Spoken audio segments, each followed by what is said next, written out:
Thank you so much. So, welcome everyone. Nice to see all of you, and thank you for coming on a Thursday. Normally we have a Wednesday, but today we have a very special guest with us, Dr. Howard Resnick, also known as Hridayananda Das Goswami. He is actually one of the senior most Bhakti Yoga teachers, and he's been practicing Bhakti Yoga for more than 50 years. And appearances are deceiving. But really, like Maharaja has so much experience in like sharing Bhakti Yoga and going deep into the philosophy of Bhakti Yoga, and he gives talks in like different universities in North America, South America, Europe, India, and it's actually a great fortune to have him here. And he's actually got his PhD from Harvard University, and he also has like many publications. He's also author of many books, and there's so much to say about Maharaj. But without further Don't ado, stop. well, then we'll have class just wait on Maharaj and the next. No. So let's, without further ado, we'll hear from Maharaj. The topic today is: Can there be a true spiritual science? So we'll have a talk, and then followed by that, the time for question answers. And person will come up to talk. Oh. Come in used to. Yeah, like this. Yeah, that's like that.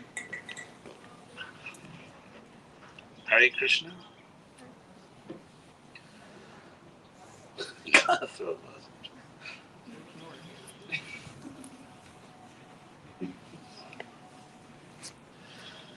So thank you all for coming. I chose that topic. Can there be a true spiritual science? Because I thought it would be a good starting point for a philosophical discussion. So I'm just going to go through some basic philosophical steps here. And I'll start by saying that in order for there to be a science of anything, we have to be talking about something that really exists. Because you can't really have a science of something that doesn't exist. And I think we could say that you can't really have a science of something whose existence is in doubt or not confirmed. You can apply the tools, the methods of science to something which may or may not exist. To give an example, when I was doing my undergraduate work at UCLA, I remember there was an astronomer there, astronomy professor, who was searching for brown dwarfs.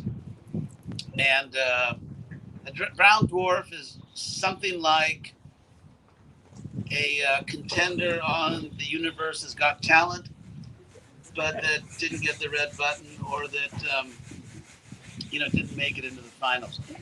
So a brown dwarf is a celestial body that is sort of on the way to becoming a sun or a star, and it just doesn't make it.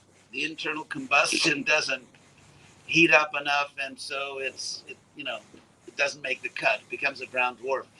And for a while, astronomers predicted or believed that there were such things because their equations indicated to them that there should be such things. And there was a UCLA astronomer who was one of the people that found it, and so they ultimately found it. But until they actually found a brown dwarf, you couldn't really say there was a science of brown dwarfs. There was just the theory of a brown dwarf within astronomy, which was considered to be a science.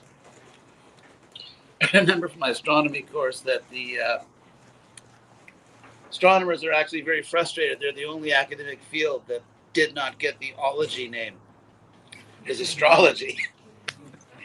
Someone else got astrology, so they never quite gotten over that. But anyway, so I would say that in order for there to be a science of something, of anything, it has to actually exist. And so in order for there to be a spiritual science, there have to be spiritual things that actually exist. So I would argue here, being by nature argumentative, that we actually have evidence of real things that exist in the universe that are not physical or not material. And to go back to the school of Aristotle, they use the terminology of the physical and the metaphysical. Meta is a Greek term meaning after or beyond, and so the metaphysical is that which is beyond the physical. And so if you believe in democracy, if you believe in equality, if you believe in justice, then in fact, and if you believe these things are real and not just someone's imagination, then you believe or you live in a bi-dimensional universe. To give an example, take equality, which is such a huge thing in our culture for centuries, actually. And there's no empirical evidence that, for example, everyone here is exactly equal in every sense. Everyone here is not equal athletically, musically, mathematically, in terms of emotional IQ, in terms of, I mean, you name it. For example, North Carolina State University is somewhat competitive admissions. And if everyone was equal, they would just have open admissions, or maybe have some type of academic Hunger Games to see who gets to stay. But anyway, if we look around, there's actually no empirical test which has ever been conceived by human beings that would tell us that we're all equal in anything. Those are the empirical facts. Now, a system of government has been set up in this country based on a belief, or you could say knowledge, if you want to dignify it with the word knowledge, that despite the fact that it goes against virtually all empirical information, there is a higher sense, a metaphysical sense, in which we are equal, and that therefore our empirical disparities or our empirical inequality has to be subordinated to a higher principle, which is a metaphysical equality. And this principle is actually stated very explicitly in the Declaration of Independence. If you read it with some philosophical acumen. Declaration of Independence says that we hold these truths to be self-evident. And I want to explain this philosophical term self-evident because it's key to understanding the proof for non-physical real things in the universe, which form the basis of a metaphysical science. Thomas Jefferson was a smart guy, well-read, and the notion of self-evident proof or self-evident truth again goes back to Aristotle. This is kind of Aristotle day, honk if you like Aristotle, but because Aristotle, who is considered the father of modern logic, raised the point that if you claim anything to be true, you can be pushed into an infinite regress of proofs. And I'm not going to give the same old example I always give. I can't stand it anymore. Okay, one more time. If someone claims that water boils at 100 degrees Celsius, and you say, prove it, so someone puts a pot of water on the stove and puts a thermometer in it, and it boils at 100 degrees Celsius. Well, the person could push you backwards, that's a regress, and say, well, I don't believe that's pure water. I believe you put some chemical in the water that alters the boiling temperature. Or that's not real mercury in the thermometer. And then you've got to prove that. You've got to bring in water testing chemicals, and you've got to test the water testing chemicals. In other words, for anything you claim to be true, some can just say, prove that. And then when you bring the proof, they can say, prove that. So Aristotle claimed, and it's pretty much the way it is, that the way you escape an infinite regress of proofs is by declaring or claiming that there is a truth which is self-evident, which proves itself, and therefore, if you don't get it, you just don't get it. To use an example, I've got to stop one day and just think of new examples because I'm boring myself. But anyway, for example, let's say the sun is in the sky and someone denies the sun is shining. Let's say it's a blue sky day, the sun is there, and someone denies that the sun is actually shining. So and everyone sees it. All the you look at your phone and it says it's a sunny day. So at that point, there are really three possibilities. Actually, four. One possibility is that everyone on Earth, except this person, is somehow deluded meteorologically or visually, which is very unlikely that everyone on Earth is deluded about this. So there are three other possibilities, namely that the person is speaking insincerely, either because of a joke or because of some mind game or for whatever, or the person is visually impaired. Somehow their vision is impaired. They can't see the sun, or the person is simply crazy. We're still allowed to use that word. So, but no one is really going to waste a lot of sleep saying, well, maybe everyone on Earth is wrong. Maybe there is no sun. Although actually, Descartes, the French philosopher Descartes, he finally moved beyond Aristotle. In his meditations, he kind of did this, what would you call it, mind experiment. He said, what if I doubt everything? And is there anything I can't doubt? I can't rationally doubt. And of course, he concluded that cogito ergo sum. I'm thinking, therefore I must exist. But he also said, what if we are brains, or something like brains, in the laboratory of some evil genius, and actually right now you are just being programmed to believe that there even is such a thing as North Carolina, not to speak of a state university of North Carolina, or that you're sitting here and actually none of this is taking place. You are simply a brain in the laboratory of some crazy genius. Now, how will you prove that's not true? You can't prove it empirically. To give another similar example, an experience we've all had, you go to sleep, you dream, and then you wake up. Now, when you wake up, you make a decision almost instantly that your dream state was somehow less. It was a lower state of reality than your awakened state. And you can't prove that because your dream is not empirically available. So there's no way in the world you can prove that when you woke up, you really woke up. And it's not that when you woke up, you're dreaming, and when you dream, you actually woke up. I mean, oh, bless you.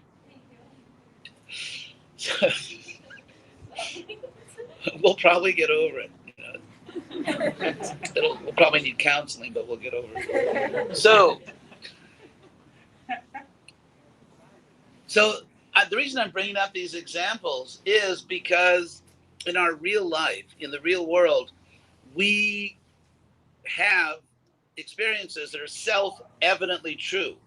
No one comes into our bedroom and tries to prove to us that we really woke up. It's self-evidently true.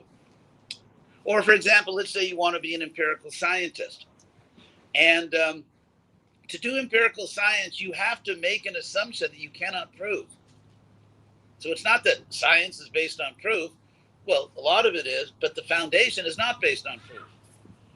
The foundation of empirical science is the belief that there's a real physical world outside your mind. And of course, this is similar to Descartes' example, what modern philosophers call the brain in the vat. So that's an example of a self-evident truth, or something you claim to be a self-evident truth, namely that there's a real physical world outside your mind. My argument here will be that in the spiritual realm or in the metaphysical realm, we're doing the exact same thing. It's a parallel epistemic process. Epistemic meaning having to do with knowledge. In the sense that, let's say, for example, your belief that despite our athletic or musical or mathematical or emotional abilities, that somehow we're all equal. It's not that, let's say, like in democracy, well, let's say it's not that if you go to court, that they give you a test, and then, if you get a certain score, then you don't deserve justice because you're not really that valuable to society. And if you get a different score, then they'll go ahead and give you justice. And if you get a very high score, then you win your case. Saboteurs. And then well, fortunately, I have a microphone, and it seems like that machine is not amplified. So it's not that if you have a very high IQ or get very good grades or very good score on the GRE or the SAT, that you automatically win your case. So you can't prove that we're equal. If you take two people, let's say one person got into NC State and one person didn't, so it's interesting. So in terms of that, bribe him. So in terms of that test, you're not equal. So why do you claim that people are equal no matter what they got on their test, no matter how fast they can run 100 yards, no matter how musical they are, and so on and so forth? Why do you claim that we're equal? You can't empirically prove it. And you can't, by the way. Because it's not just about proving this group is equal to that group. It's about individuals. Individuals actually matter, and therefore, how do you justify equal justice among people who have unequal abilities? I don't think anyone thinks about that, because thinking is not like something that's really popular in this country right now. But ultimately, we do make assumptions, and I would say that we believe it is self-evident. For example, to give a horrible example, let's say someone goes somewhere and kills a bunch of innocent people, which seems to become the national pastime or something. Let's say someone goes and kills innocent people, and you say that's bad, that's wrong, that's evil. Empirically, it's not. Empirically, it's just a physical event. So you can describe, let's say, a brutal, senseless, evil act of seriously harming or killing an innocent person, and you can empirically describe that event, and nowhere in your description will you find anything like immoral, bad, wrong. Let's say, for example, someone goes and kills an innocent person. Now, an empirical description or would simply say that this person committed an act which, according to the laws that are supposed to govern the society in which that person lived, that act is criminal. That's all you can say. That, according to the legal codes of the society in which the act was committed, the act is criminal. Now, if you want to go beyond that and say, well, no, the act was not merely criminal, it's actually evil, because sometimes laws themselves are evil. For example, to give the old, the cliche example, in Hitler's Germany, it was a criminal act to hide Jews and gypsies, or handicapped people, and all the other people that Hitler wanted to eliminate. So if you followed the law, you would commit an evil act. And if you did what was right, if you did what was morally good, you would commit a criminal act. And so therefore, empirical descriptions cannot tell us if something is actually good or bad. They're value neutral, you could say.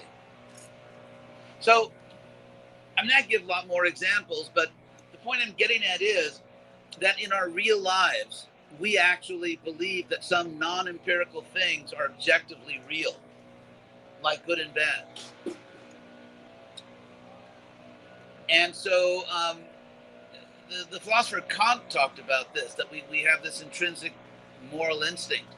I mean, Kant, I won't talk about all his the mess he made in metaphysics, but at least he said that. At least Kant said that we have these true moral instincts. So then you have to ask yourself, what kind of universe do we live in if there are some things that are not physical but that are real and objective, things that actually exist but are not empirical? So, but to get back to my opening remarks, because you either have to accept that there are real metaphysical objects in the universe, and I would add to that spiritual communities around the world, in all religions, in every world religion, or just any religion that's big enough to get a full assortment of human types, what you find is that there are some people that kind of have what you could call blind faith, like, okay, my parents told me this, or the priest, or the rabbi, or the imam, or someone told me this. I don't really care that much about it, but this is our family religion, and therefore these things are true. And also in every religion, you find people who actually are more serious. They want to have an encounter with God. And a very beautiful expression of this is found in a song written by a person who was trying to get across a Krishna conscious message, and that is My Sweet Lord by George Harrison. Actually, a friend of mine, who was a good friend of George, suggested to him, hey, why don't you put Hare Krishna at the end of the song? And then he did. So, but anyway, the words of that are, I really want to see you, I really want to be with you. So you find people like this, just like George Harrison was very sincere. You find people like this in all religions who want to go beyond the rituals and actually want to have a direct encounter with God, however they understand that. Oh, well. See that? How powerful my gaze was? If you, after the talk, if you give donations, I may perform another miracle. So the point I'm getting at here is that if you speak to these people in all traditions, like for example in Islam, there's a whole Sufi tradition, those that survived the violent persecutions by, let's say, less philosophically oriented Muslims. But if you speak to the Sufis, if you speak to, there are famous Jewish mystics, and certainly many Christian mystics. There's even something called bridal mysticism, St. John of the Cross, and I think Santa Teresa, where they see God as their mate, and they see themselves as the bride of God, just fully giving their heart to God. So, and of course in India, you have the whole yoga tradition. So that's kind of like that. That's by far, I think, the most how should I put it? Highly developed, theologically, philosophically developed tradition, where you have this yoga and meditation, which is spread all around the world. And so in fact, there was a famous professor of world religions in the 20th century, Eliade, who taught at the University of Chicago, who said that this whole yoga culture was the world's first sort of deep psychology. They talk about samskaras, the deep impressions on the mind, the subconscious. I mean, thousands of years before Freud, these yogis were talking about the unconscious, subconscious, and how we're conditioned by it, and so on. And one advantage they had over Freud is they, didn't take a lot of heavy drugs, and they didn't hate religion. Actually, when I was at Harvard, I met this really nice guy who was a Jesuit. He taught at Boston College, and he actually took Freud's definitions and criteria for psychopathology, and he applied those criteria to Freud's attitude toward religion. And according to Freud's own criteria, his attitude toward religion was psychopathology. And I mean, there's a whole historical context to that, his time in history, which I won't go into now. Anyway, so basically in all the you could say the spiritual, religious, metaphysical traditions of the world, there are huge numbers of people who are absolutely convinced that they've had a self-evident experience of God, of the soul, and so on. Now, someone may say, actually, they do say, atheists always say this. They're kind of predictable. By the way, I'll just add that atheism is actually bad philosophy. Agnosticism is not necessarily bad philosophy. Atheism is bad philosophy not because thou shalt not deny thy Lord, but it's bad philosophy because if there's no God, then no one knows everything, and if no one is omniscient, no one knows if there's a God or not. So it's kind of like never say never. If there's no God, then no one knows everything, and therefore you could never know. Even if there's not a God, you could never know it for sure, because how would you know it? Because 99 point thousands of nines % of all the things that are true in the world you don't know. And one of those infinite things that you don't know could be God. If you say agnosticism, I don't know, okay, that's I would say, legitimate starting point for philosophy. Atheism is just silly. It's like never say never.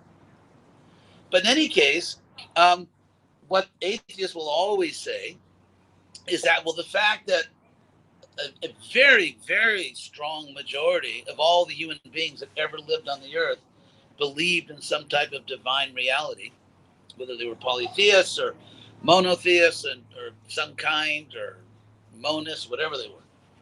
Now, what they'll always say is, well, that doesn't prove anything. Or does it? Because if you say that this massive evidence doesn't prove anything, as they always say, then let's sort of philosophically abstract that. And what are they actually saying?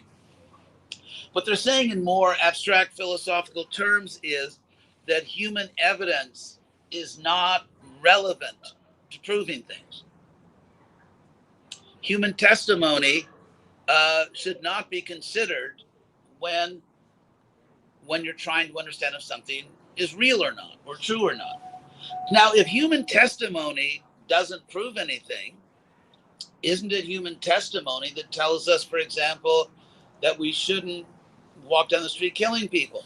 Isn't it human testimony that tells us that science is reliable in certain areas? If we throw out all human testimony, what we're left with is basically cognitive chaos and clinical insanity. So in fact, even in philosophy, authoritative testimony is a valid source of evidence. For example, let's say you want to be a doctor and you're studying things that people study when they want to be doctors. So now the fact is that it's only almost an infinitesimal amount of the knowledge you're given that you're going to personally prove. Like if you go into a laboratory and you actually get to prove something to yourself, although you can't really prove that you proved it to yourself because the reason I mentioned earlier. But so if you think of all the things that you think are true, like how many of you have ever vacationed in North Korea? That's odd. No one. So how many of you believe that North Korea exists? Now, why do you believe North Korea exists? Because of human testimony. And I mean, we can give an infinite number of examples here. So therefore, to simply say that massive human testimony over huge time periods and basically covering the entire planet, that this massive majoritarian human testimony is meaningless, would really lead inexorably to a type of radical skepticism about human knowledge, which would just lead to absurdity. So it's an argument which easily leads to absurdity. So what we have to say rather is, under what conditions is human testimony meaningful? Can we learn from history, from social science, under what conditions human testimony tends to be unreliable? That's something they never do because, well, they just never do that.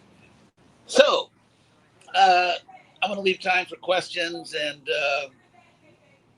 all that. So when Krishna consciousness in Bhakti Yoga, maybe I'll bring it back home here. In Bhakti Yoga, we are not using you as guinea pigs, which I hope you'll find encouraging, in the sense that this Bhakti Yoga process has been practiced for thousands of years with great success. And in fact, it not only has produced extraordinarily positive results in human beings individually for many, many thousands of years, but also if you study all the available information that we have of ancient South Asia, India, we find that it actually inspired, enlightened, and sustained perhaps the most civilized society in human history, which compared with other regions of the time was very, very advanced. Now, of course, we have information in ancient texts, which are considered to be sacred texts, and therefore people may say, well, they're just trying to tell a good story, but not really, because if you look at ancient Sanskrit texts, anyway, I could give you the names of them, but if you look at these ancient Sanskrit texts, they talk about bad things. They talk about moral failures, about societal failures, about failures of leadership. It's not just all rosy. And so, but they do talk about sustained historical periods in which, for example, there were animal rights, there were human rights. There was monarchy, but it was constitutional monarchy, and people had freedom of speech. So in one of the most important ancient texts, Mahabharata, you find that if people thought the king was just a bad guy, they would just go out into the center of the capital and say the king's a bum. And it wasn't off with their heads. They were allowed to do that. How did the kings respond to this? They would call their ministers and say, we better get our act together or the people are going to throw us out. In other words, kings could not punish people for criticizing the government. And so we have all this testimony, but we also have third-party testimony. About 2,300 years ago, there was a Greek ambassador to the royal court of Pataliputra in what is today the Indian state of Bihar, Patna. And it was a type of pan-Indian empire, not covering all of modern-day India, but a lot of it. And he wrote a book about India, 2,300 years ago, called Indica, which means about India. And he, among other things, he says that unlike all the other countries he knows, there's no slavery. The only country he's ever seen. Unlike all the other societies he's seen, when there is war or a battle, no one will ever harm a non-combatant.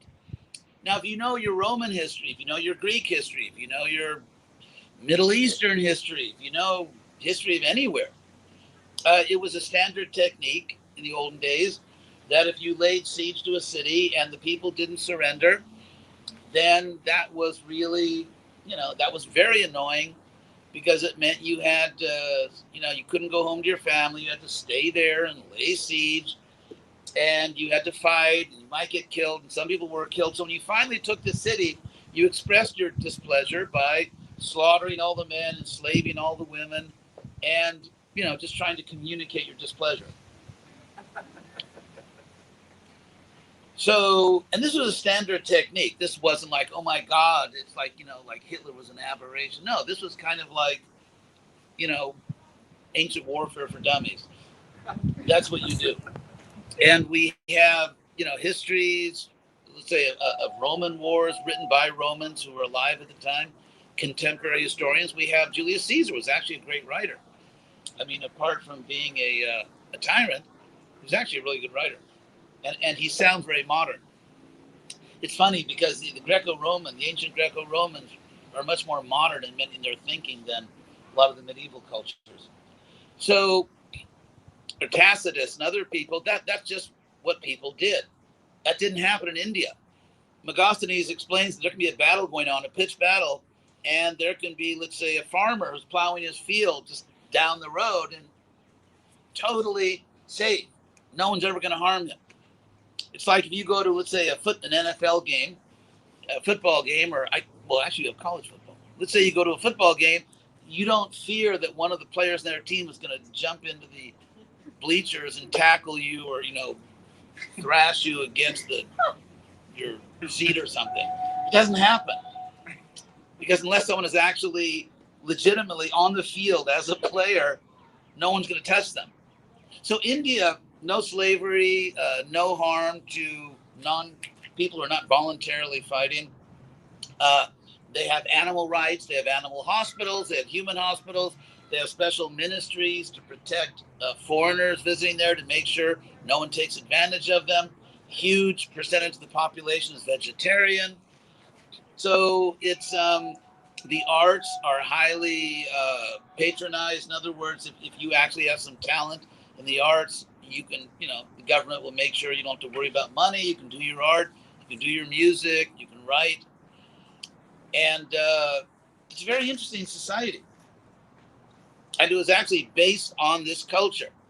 So again, it's not like, oh my God, what if I take the blue Krishna pill? What's going to happen? We actually know what happens when you practice Bhakti Yoga, because we have thousands of years of history. So we actually know what happens when you practice Bhakti Yoga. And I should also add, I taught a course on the history of Indian religion at the University of Florida for a few semesters. And I made the point that that for three reasons, India is probably the best place on earth to study the variety of human religion. For one thing, because they always had freedom of religion. I mean, obviously, if you live in a culture where you're not allowed to pursue your own religious or spiritual preferences, you're not going to get a lot of variety if everyone has to either belong to the state church or be tortured and killed. So it's not a great place to study the variety of human religious experience. So in India, going back to the oldest books, perhaps the oldest books in any language, like the Rig Veda, you find there's actually religious freedom, and there's a recognition. There's one God that is worshipped in different ways by different people. By the way, the Greco-Romans also had this. It was called the Interpretatio Graeca, or the Interpretatio Romana, which was exactly what they had in India, namely the recognition that there's one God or one divine reality, and different people in different cultures simply use different names, describe it in different ways, but they're talking about the same divine reality. And that's something which you find actually in Indo-European civilization. That liberal view ended when a Middle Eastern religion gained control of the Roman Empire, but that's another story. So they had religious freedom, and they were spiritually inclined. India has always been a place where a lot of people are very interested in spiritual things. And the third point is that India has always sustained a large population, for the simple reason that up until very recently, you needed agriculture to live. Hunters and gatherers are severely limited in the size their communities can form, because their process of getting their basic necessities does not allow them to have large communities. Because if you go into a forest and start gleaning nuts or something, it's going to be gleaned out in a very short time. And if you go into a forest and hunt, you can basically going to kill everything in a short time. So you can't have large communities. So then they talk about the Agrarian Revolution, that when people start doing agriculture, you can produce grains. Grains can be stored. You can produce huge quantities of food. This sustains city life. Therefore, you have the rise of urban dwellings and large-scale civilizations. But in any case, India has by far the best natural system of irrigation in the world. If you just, look up on your browser, India rivers, and you'll see there's no other place on earth like that has so much natural irrigation, so much fertile land, every conceivable type of weather. You can go up to the Himalayas, the top of the Himalayan mountains, and get some of the coldest weather on earth. You can go to South India and get some of the hottest weather on earth.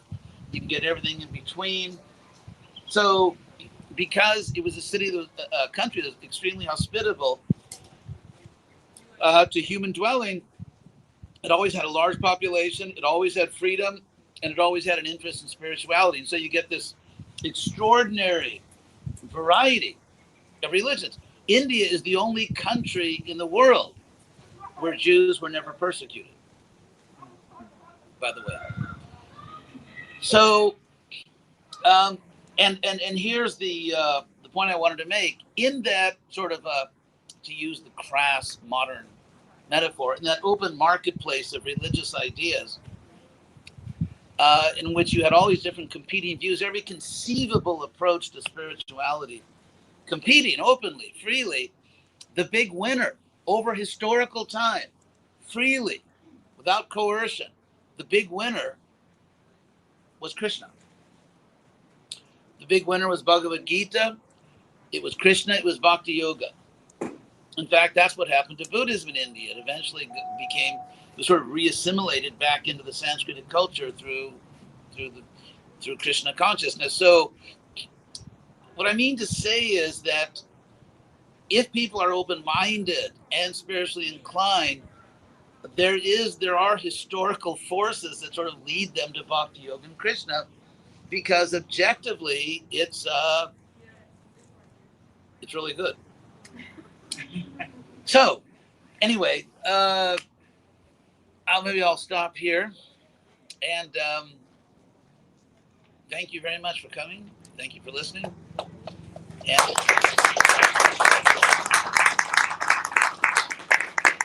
so if you have any questions, I'll take a shot at it.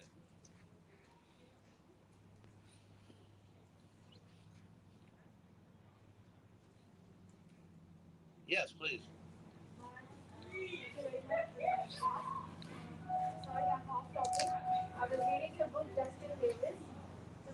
Oh, for those of you who don't know, I just published a novel. I'm yeah. It's awesome. What? It's awesome. Actually, my novel writing guru is Jane Austen. I should give her credit for that. Yes. Perhaps it seems that maybe I'm wrong, but why Devi was telling Jai to practice Jnana Yoga and not Bhakti Yoga? Oh, well, maybe we'll talk about that afterwards.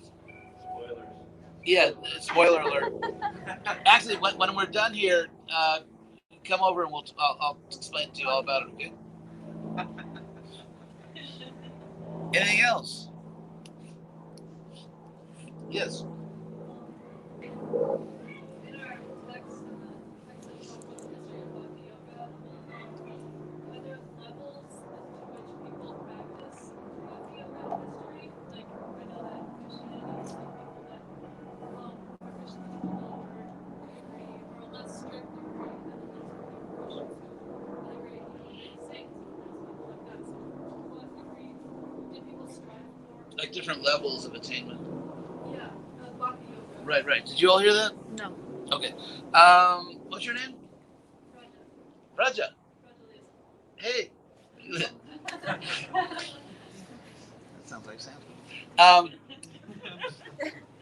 Raja Leela said that in other religions we're familiar with, there are different levels of attainment. And is that true in Bhakti Yoga? Yeah, yes, of course. In fact, and these levels are described, actually. There's one famous description of the different levels of Bhakti Yoga by a great teacher who, I remember one time before I went to Harvard as a graduate student, I gave a lecture there as a Bhakti Yogi. I was invited to give a lecture at Harvard, and before the lecture, I was speaking to the chairman of the Sanskrit and Indian Studies department, which became my department later. Really nice guy named Gary Tubb, who now at the University of Chicago, and he was going on and on about how brilliant Rupa Goswami was. And I didn't prompt him. I didn't say, like, could you say something nice about my tradition? He was just inspired by it. He was saying that he was an intellectual giant at his time. He was a brilliant saint. And so he has a famous verse which goes, Ado Shraddha, I'll translate it piece by piece. Ado means in the beginning. Shraddha, which faith. And I should mention in Sanskrit that if you say faith, in our culture, it generally means like, do you believe in God or something? But the word Shraddha in Sanskrit is actually a little different.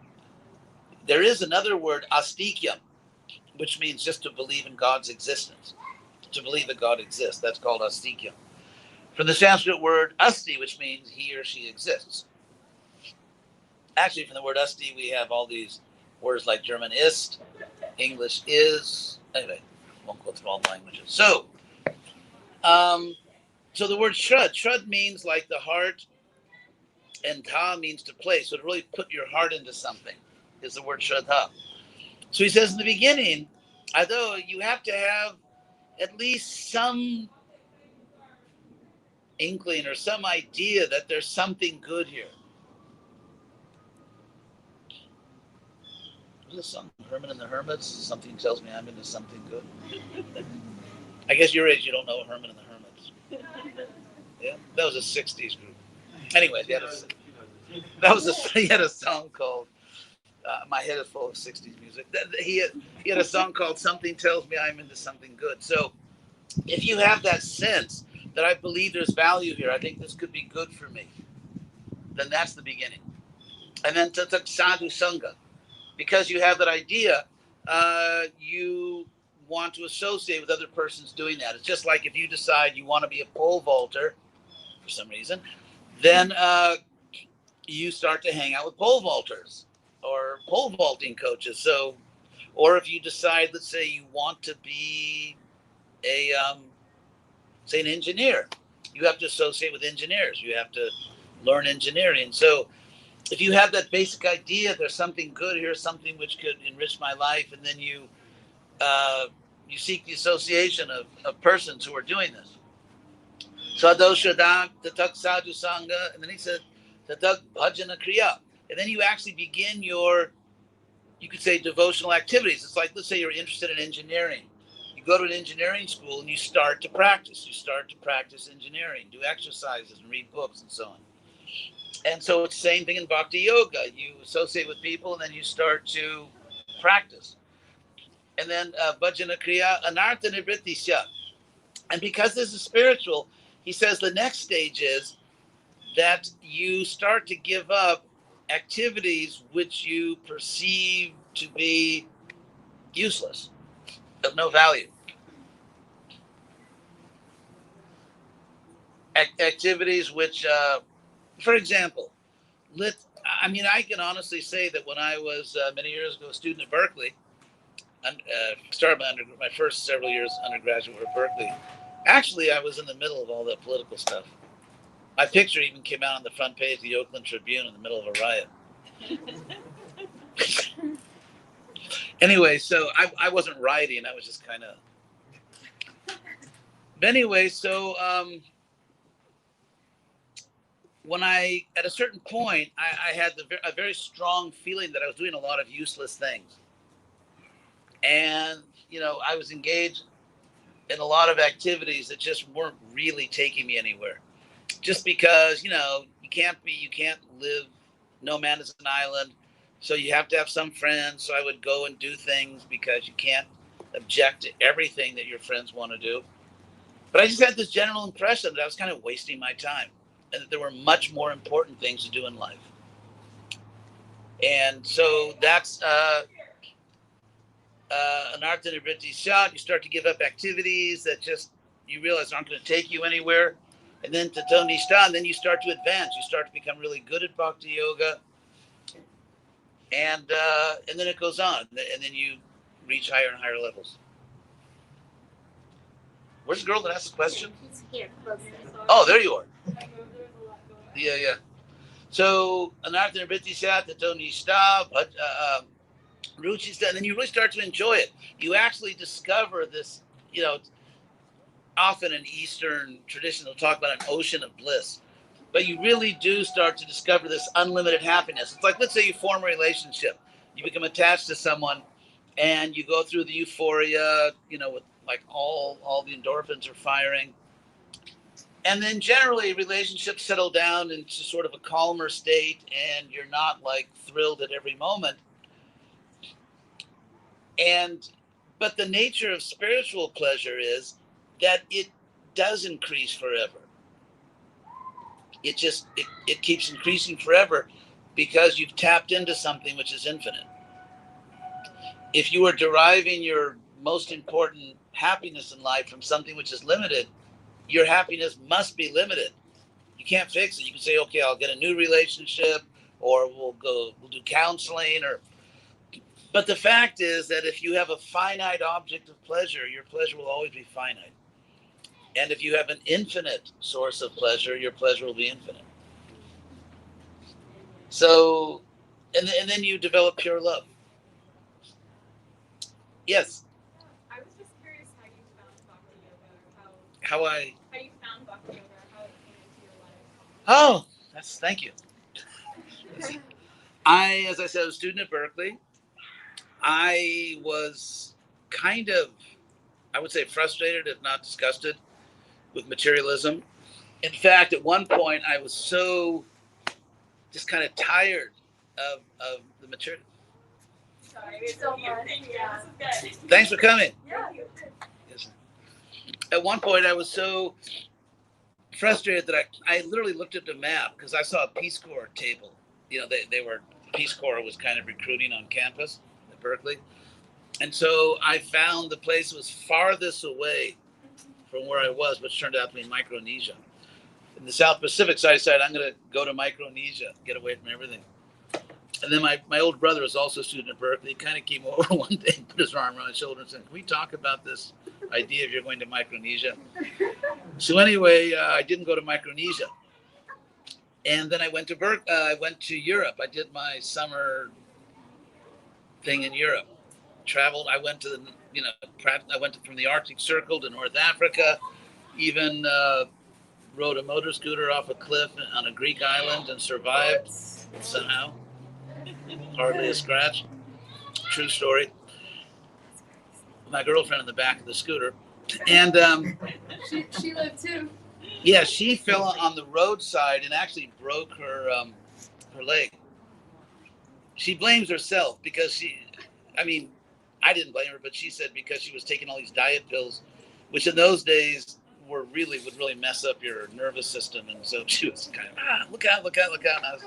Anyway, I didn't blame her, but she kind of blamed herself. But so I did all that, and then I came to a conclusion. I came to a formal, you could say, official decision because I was looking for something better. And I was taking a train back from, I went to North Africa, Morocco, and I was coming back on the train, going back to Madrid to catch a train to Paris. And I decided that Europe was just a more historical, more cultured form of the same animalism that I was experiencing in California. The people were basically selfish. People weren't really thinking serious about serious things. And I made a vow on the train in Spain.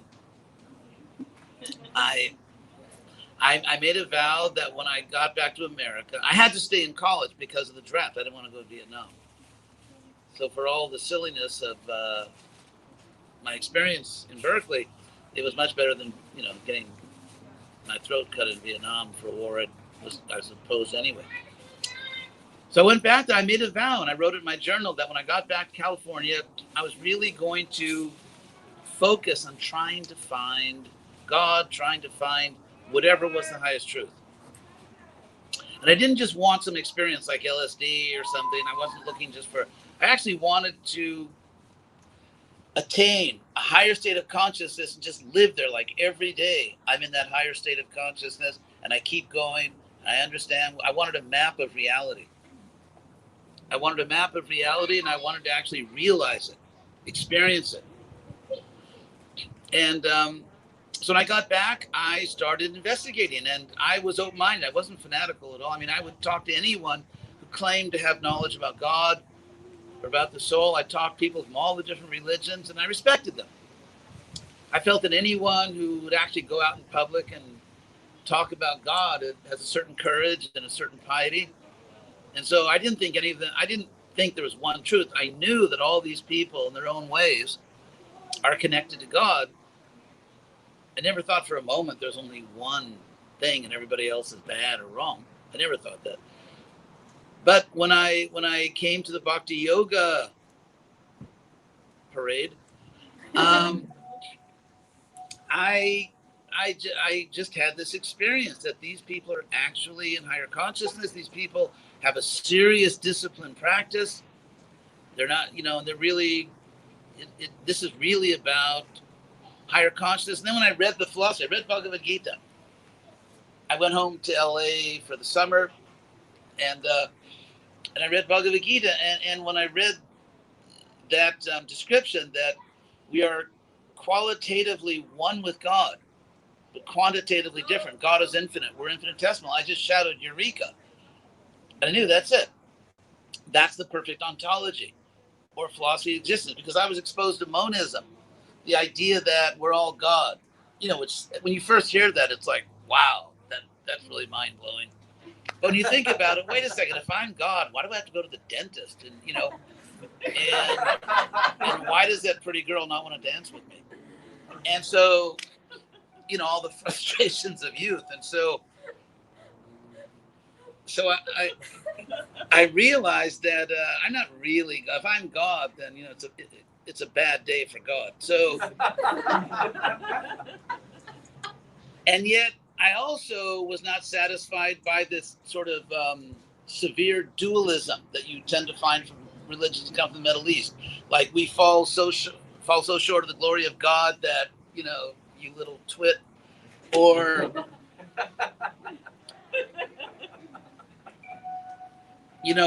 or even one of my favorites says, no one has ever seen God. No one will ever see God. If it's really true that God never showed himself or herself or themselves to anyone, then God would really need serious psychiatric help. Because imagine, let's say you have a child someday, and you just decide, I will never allow my child to see me.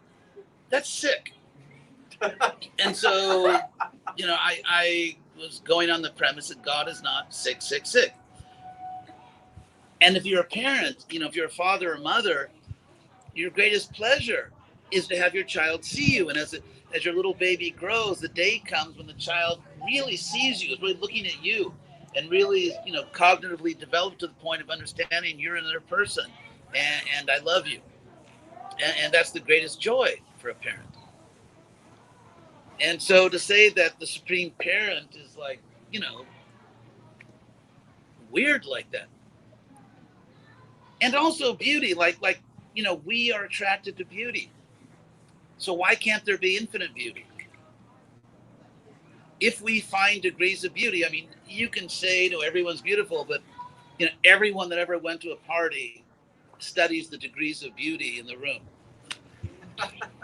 I mean, real world stuff. And so if it's just like, for example, if you say that Chapel Hill is north, Raleigh. Sorry about that. If you say Raleigh is north of Orlando, that is only intelligible in relation to a North Pole. If there was not a North Pole, it would be meaningless to say that Raleigh is north of Orlando. And so in the same way, if you say this is more beautiful, that could only make sense if there's some ultimate absolute beauty.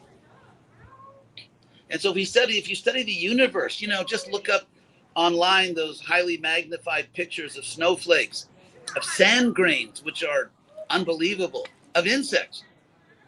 I mean, if you just study highly magnified pictures of insects, it's way, way beyond the famous interplanetary bar scene in Star Wars. If you've ever seen that. I mean, insects are, I mean, insects, if you look at big blown up pictures, you'd almost think that God was on LSD when he created them. So if you look at insects, if you look at anything, we live in a universe of art. We live in a universe of art. They've taken the sound that crickets make, they do their legs together. And what they've done is they've slowed down the sound so that by the same ratio as, let's say, a cricket life, they don't live very long. Say a cricket life to a human life. So human life is lives so many times longer, so many years longer, so much time. So by that same ratio, if you listen to the sounds that crickets make, it actually sounds like Gregorian chants. So who's doing all this? Who is rewarding virtue? If you practice virtue, if you seriously try to be a good person, you know that when you do the right thing, it makes you happy. And that's not just because of some, idiotic theory that, no, just because people who were programmed by blind evolution to have a certain neurology where when they did virtuous things, it made them happy because communities that felt that way had reproductive advantages. Actually, the truth is the opposite. Historically, if you study real history, communities that are always virtuous tend to have reproductive disadvantages because the tribe next to you doesn't feel that way. They have no qualms about massacring you. So, anyway, so in so many ways, we live in a universe in which virtue is somehow prominent, metaphysical, non-empirical virtue. Beauty is everywhere. Art is everywhere. They've now found, for example, I'm not disputing the fossil record, but if you look at Darwin's conception of biology, Darwin lived a very long time ago, 150 years ago. In terms of biology, that's like millions of years ago. And so if you look at where biology was at Darwin's time and where biology is now with microbiology, it's like, it's like a horse and buggy compared to, a Mars rover. And so we now know that living organisms are millions of times more sophisticated than Darwin ever imagined. We know that they're like little computers, little engines inside cells. We know that so again, it's becoming more and more absurd to say that it all just came by itself. In fact, if you follow contemporary intellectual history, I don't know if you do, but there's a full revolt going on. Not by just, intelligent design people or religious people, but by scientists saying that there's a revolt against the Darwinian notion of unguided evolution.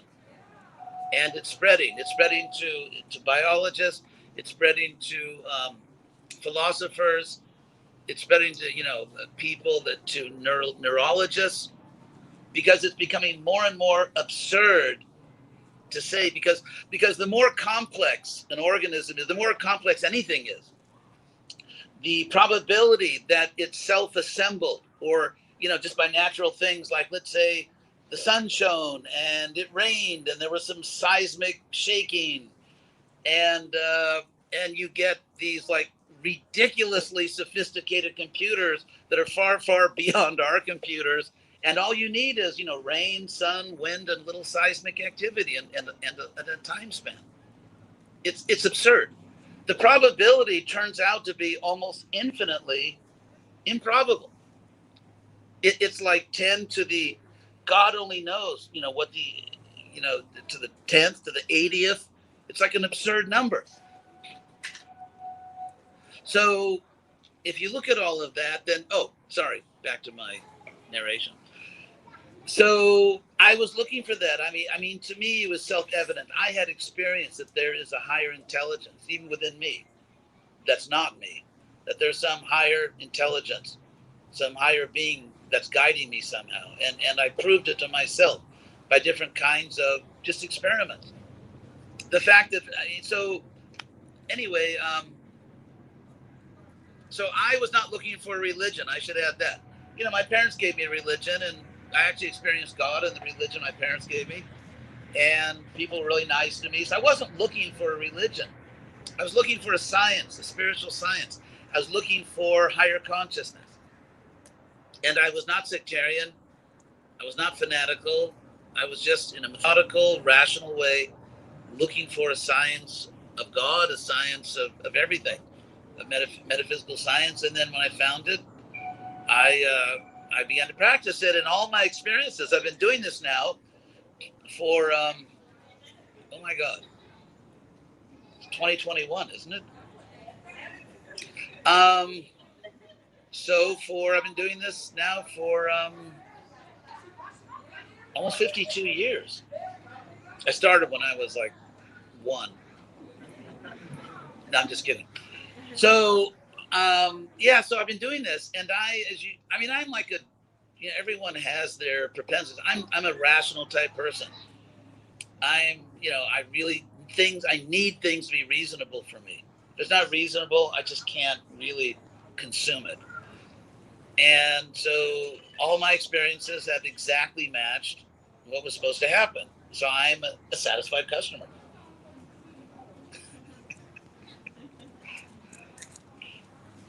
So it's getting a little late. Anything else? Happy if you have any question. So thank you all very much. It's really a pleasure. You guys are the young people are really the hope for this planet, because you're young and you have your whole lives ahead of you, and if this planet's going to make it, it's going to be because of good people like you. So thank you.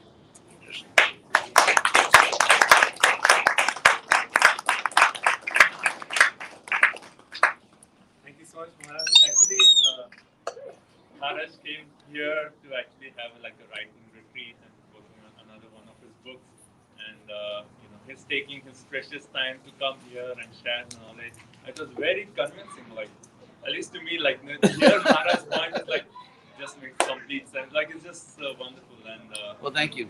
Thank you so much, Maharaj. My pleasure. Thank you all very much.